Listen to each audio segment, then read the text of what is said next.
और 2019 के जो मोदी जी थे वो 2024 में रहे नहीं है, अब वो कमजोर पड़ गए हैं। वो हार गए हैं। वो हार गए हैं क्या मोदी जी? कमजोर हो गए हैं क्या? कमजोर हो गए। हाँ, पहले से कमजोर है मोदी।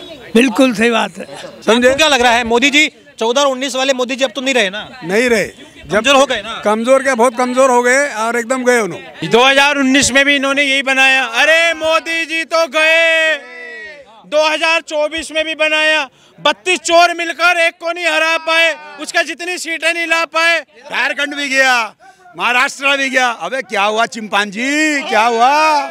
अरे जिस बाला साहब ठाकरे ने शिवाजी पार्क से उद्घोष किया कि गर्व से कहो हम हिंदू हैं, जिन्होंने ये कहा कि ये जो लोग हैं ये कहीं ना कहीं देश विरोधी हैं, ये देश के लिए दीमक हैं, वो व्यक्ति को मरणोपरांत आपने सत्ता के लोभ में जनाब बाला साहब बना दिया। और आपने ये तक स्टेटमेंट दे दिया कि अगर ओपन में ईद नहीं मनाई जा सकती है, नमाज नहीं पढ़ी जा सकती है, तो दिवाली की लाइट भी नहीं लगाई सकती है। वो हिंदू हृदय सम्राट कैसे हो सकते हैं? क्या लग रहा है आज की तारीख में क्या मोदी जी के नाम पर वोट पड़ सकता है? नहीं पड़ेगा, गलत कर रहा है। राहुल गांधी पूरा विपक्ष कहता है कि 2014 के और 2019 के जो मोदी जी थे वो 2024 में रहे नहीं है, अब वो कमजोर पड़ गए हैं। वो हार गए हैं। वो हार गए हैं क्या मोदी जी? कमजोर हो गए हैं क्या? कमजोर हो गए। हाँ, पहले से कमजोर है मोदी। बिल्कुल सही बात है। राहुल गांधी अब मजबूत हुए हैं क्या धीरे धीरे? नहीं, अभी मजबूत नहीं हुए। अगर फिर लड़ेगा तो हो जाए शायद 1% चांस है कि राहुल गांधी मजबूत हो जाए। हाँ, बस। अभी ऐसा कौन सा नेता आपको लगता है भारत की राजनीति में जो नरेंद्र मोदी को सीधी टक्कर दे सकता है? अभी तो इंदिरा गांधी कह रहा है ये। नहीं, अभी के टाइम में ऐसा कौन सा नेता है जो मोदी से बेहतर लगता है?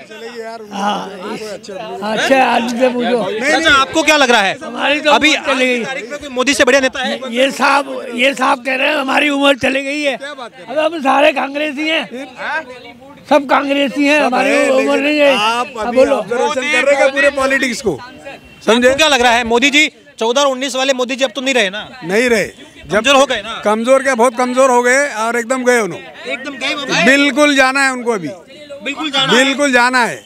अब जो करनी थी 2019 में भी इन्होंने यही बनाया। अरे मोदी जी तो गए, 2024 में भी बनाया। 32 चोर मिलकर एक को नहीं हरा पाए, उसका जितनी सीटें नहीं ला पाए। समझ रहे हो? अभी हरियाणा का चुनाव आया, 20 से ऊपर सीटें ले आओ, इन्होंने अपना नाम चेंज करने को रखा था। भैया यहाँ पे भी गए, अब कह रहे हैं महाराष्ट्र, फिर महाराष्ट्र में भी जीत जाएंगे, फिर कहेंगे है चलो झारखंड में भी जीत जाएंगे, फिर कहेंगे दिल्ली में नहीं आने का। फिर दिल्ली में तो इस बारी केजरीवाल को जूते मारेंगे, केजरीवाल को इतने जूते मारेंगे दिल्ली में, केजरीवाल को इतने जूते मारेंगे भाई साहब, यकीन मानना।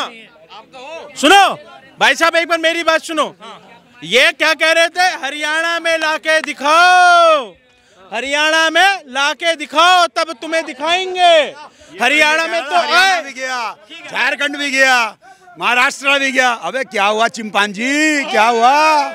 अरे ठीक है सर, आपको क्या लग रहा है अभी महाराष्ट्र में जो चुनाव है इसको लेकर कहा जा रहा है? हाल ही में हमने देखा कि अरविंद सावंत जो है शिंदे, अगर बात की जाए उद्धव गुट के नेता कह रहे हैं कि ये कुछ इम्पोर्टेड माल जो है ये अब भाजपा से शिवसेना शिंदे गुट में आ चुके हैं। ये इस प्रकार की नारेबाजी की जा रही है महिलाओं को लेकर के। शिवानी जी के बारे में कहा, शिवानी जी कह रही है कि मैं महिला हूँ, माल नहीं हूँ। ये जो मानसिकता है, इस मानसिकता को महाराष्ट्र की राजनीति में ये बड़ा मुद्दा बन गया है। देखिए, कांग्रेस और उनके जो एलाइज हैं, हाँ, उनका महिला विरोधी जो चरित्र है वो ये कोई पहली बार नहीं है। दिग्विजय सिंह भरे मंच से इस बारे में बात कर चुके हैं। कर्नाटका में के सुरेश नाम के एक कांग्रेस के एमएलए हुआ करते थे, बाकायदा उन्होंने असेंबली में एक बात कही थी। हालांकि बात वो किसी रेफरेंस पे कर रहे थे, लेकिन उनकी बात क्या थी? उनकी बात ये थी कि जब आपका रेप हो रहा हो और आप कुछ कर नहीं सकते तो लाई डाउन और एंजॉय। अब इस तरीके की भाषा कांग्रेस का एक एमएलए कर्नाटका की विधानसभा में कह रहा है। पूर्व मुख्यमंत्री दिग्विजय सिंह कह रहे हैं कि ये 100% टंच माल है। ये काम दिग्विजय सिंह कह चुके हैं। शफीकुर रहमान बर्क इस तरीके की भाषा बोल चुके हैं। तो ये कोई नई भाषा नहीं है। जब हार सामने नजर आती है तो इस तरीके की बयानबाजियां जो है वो की जाती है ताकि लाइमलाइट में आया जा सके, चर्चाएं की जा सके, और कोई इसका उद्देश्य नहीं होता। लेकिन महाराष्ट्र में भी कहा जा रहा है कि हरियाणा का फैक्टर जो है वो पूरा अलग था। महाराष्ट्र में कह रहे हैं कि यहाँ अगर मराठा आरक्षण का मुद्दा है, अगर वो जो भी पार्टी बोलती है कि हम इसको लागू कर देंगे, पाला जो है, गेंद जो है उसके पाले में है। दूसरी बात कही जा रही है कि महाराष्ट्र में महाविकास आघाड़ी है वो इस तरीके से, चाहे सेक्युलर का मुद्दा हो, चाहे हिंदुत्व के लिए शिवसेना उद्धव ठाकरे कह रहे वो भी एक चेहरा बड़ा है अभी भी, और बाला साहब के नाम पर भी अभी भी शिवसेना उद्धव ठाकरे गुट को वोट पड़ सकता है। तो भाजपा तो बहुत कमजोर है। उद्धव ठाकरे हिंदुत्व का चेहरा कैसे हो गए?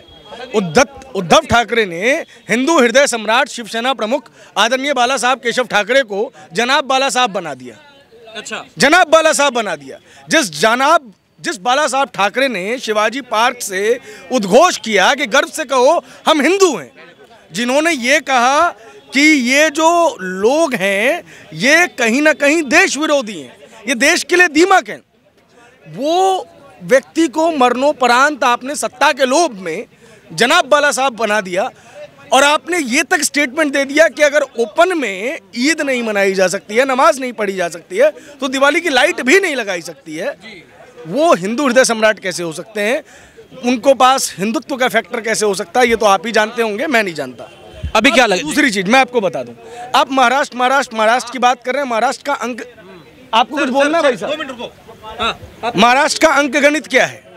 महाराष्ट्र में इस बार विदर्भ में कांग्रेस को ज्यादा अच्छी सीटें मिली, लेकिन उतनी अच्छी सीटें मिलने के बावजूद भी कांग्रेस की जो टैली पहुंचती है वो 63 से ज्यादा पे नहीं पहुंचती। अगर आप जब भी चर्चा करते हैं, आप क्या करते हैं? लोकसभा के नंबर्स लिए, लोकसभा के हिसाब से विधानसभा के नंबर्स एडजस्ट करते हैं। उस हिसाब से महाविकास आघाड़ी को लगभग 154 सीटें मिल रही है, जो बहुमत के आंकड़े से 10 ज्यादा है, सिर्फ 10 ज्यादा है। 3 ग्रैंड पावर को मिलने के बाद भी ये लोकसभा के नंबर्स को अगर मैं विधानसभा में मान लूं तो भी आप 10 सीटों पे ज्यादा है। उसके बाद मुख्यमंत्री एकनाथ शिंदे द्वारा मुख्यमंत्री माझी लाड़की बहन योजना की शुरुआत की गई। उसके अलावा सोशलाइट अलग अलग वेलफेयर स्कीम्स की स्टार्ट की गई। उसके अलावा एक स्ट्रॉन्ग लीडरशिप दी गई। तो आपको कैसे लगता है कि महाराष्ट्र में महायुति जो है महाविकास आघाड़ी से पीछे चल रही है? आप नंबर्स पे बात कीजिए ना।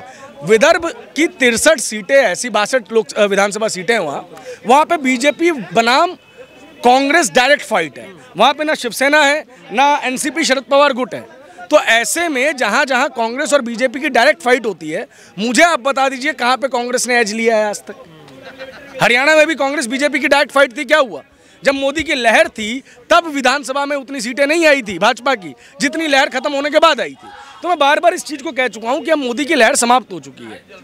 विपक्ष यही तो कह रहा है, अब मोदी की सुनामी शुरू हुई है। ठीक है, लेकिन अभी कह रहे हैं कि अगर भाजपा जो है वो जो हरियाणा के चुनाव में जिस प्रकार से कह रही है कि हिंदुत्व का मुद्दा जो था वो बड़ा काम आया है, बटेंगे तो कटेंगे वाला नारा कहीं ना कहीं भाजपा के लिए काम आया। संघ की जो प्लानिंग थी, संघ जिस तरीके से काम करता है, इस बार हरियाणा में काम किया वही महाराष्ट्र में काम करेगा। तो कह रहे हैं कि हिंदुत्व जो है बड़ा फैक्टर है भाजपा के लिए और जीतने के लिए लड़ा जाता है।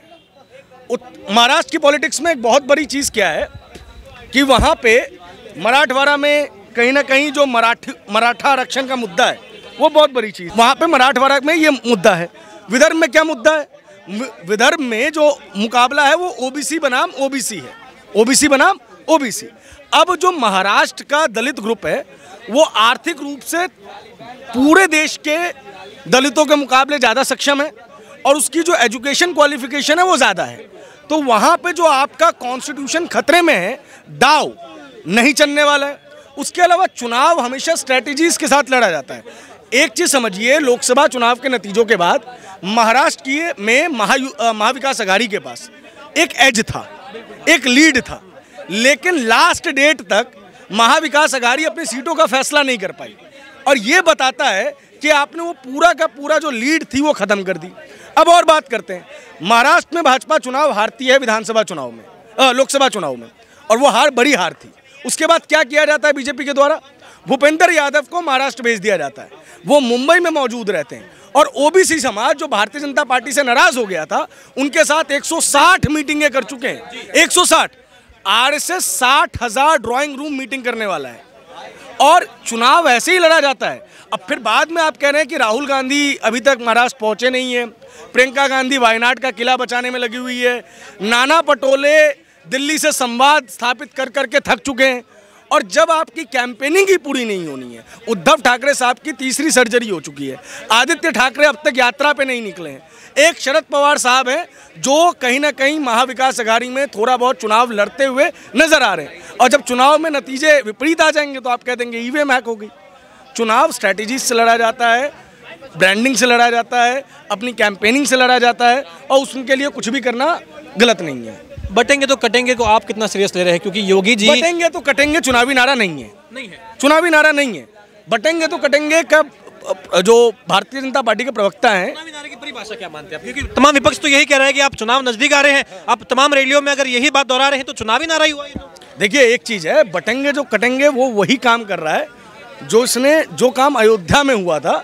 अयोध्या में एक बहुत ऐतिहासिक क्लिप है, जब अयोध्या में एक व्यक्ति से पूछा जाता है आंदोलन के दौरान कि ये बताइए कि आप किस कास्ट से हैं, किस जात से हैं, तो बोलता है हमको कास्ट वास्ट से मतलब नहीं है, हम हिंदू हैं, हम हिंदू है। यही चीज जो है वो बटेंगे तो कटेंगे के लिए जो योगी आदित्यनाथ ने नारा दिया, और ये चीज़ जो है वो भारतीय जनता पार्टी के फेवर में काम कर रही है। आप उसके काउंटर में अच्छा नारा लेके आइए, आप उसका काउंटर कीजिए। पॉलिटिक्स में यही चीज़ होती है। बट तो विपक्ष के पास है ना कि भाई जनगणना करवाइए, आप कौन हैं, आप कहाँ से आए हैं, कौन जात हो। बिहार में हो गई है ना, क्या हुआ बिहार में उसके बाद? कर्नाटक में भी हो। अरे छोड़िए मेरी बात, 2011 में आप यही काम कर चुके हैं ना, इसके आंकड़े पब्लिकली क्यों नहीं किए? अरे मंडल कमीशन की रिपोर्ट कौन बिठा के बैठा था? अरे ओबीसी आयोग को नाम मात्र का बना के किसने बैठा था? अरे एक बात बताइए, आज तक की भारतीय कैबिनेट में इतने ओबीसी मिनिस्टर्स कभी रहे हैं क्या? राहुल गांधी के पास अपनी क्या जात है वो तो उनको नहीं पता, लेकिन कांग्रेस परिवार ने एक दलित अध्यक्ष के साथ अपनी ही पार्टी में क्या किया था वो उनको याद नहीं है क्या? सीताराम केसरी को कहां पे डाल दिया गया था? तो ये जो दलित हितैषी बनने की, बाबा साहब भीमराव अंबेडकर साहब को किसने चुनाव नहीं जीतने दिया, ये सबको पता है। और बाबा साहब अंबेडकर के सपनों को कौन पूरा कर रहा है ये भी सब लोग देख रहे हैं। तो ऐसे में क्या है कि ये नारा भी जो है वो केवल खोखला है। और आप जातिगत जनगणना की बात कर रहे हैं, राजस्थान चुनाव से पहले भी ये बात की गई थी, एमपी चुनाव से पहले भी ये बात की गई थी, लोकसभा से पहले भी बात ये की गई थी।